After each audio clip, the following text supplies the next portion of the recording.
Sir, mukhang umabot na sa point of no return yung yung kiskisan ninyo with Senator Alan. Well, it has gone beyond that, kasi ito, usapin na ito ng corruption usapin na ng accountability. Nagsimula sa ganon.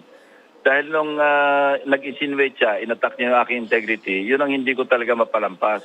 Alam mo, Ed, Ami, dalawa yun Pagka ang inattack mo guilty, ano yun stand down yun, tatahimik yun, makipag-usap, hanap ng katapat, Negotiate. makikiusap, baka pwede wag na natin palakihin to. Pero pag inosente, yung inattack mo, tulad ako, I will stand my ground and I will fight back. At kung yun ang babato sa akin, malinis, wala akong may babato sa kanya. Pero kung anong babato sa akin, maraming putik, maraming kasalanan din, humanda siya. Talaga hindi ko siya titigilan.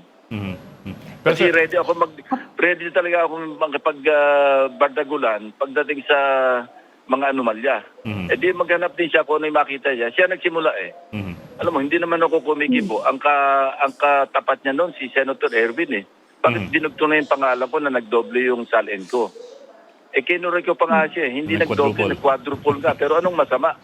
Kung umalis ako sa gobyerno ng 2022, tapos yung taxable years ko nga na 2023 and 2024, na ipinal ko ng 2024 at saka 2025, talagang sapat yun na nag-commensurate doon sa aking dineclare na kinita. Kasi ayoko mandaya sa biyaya.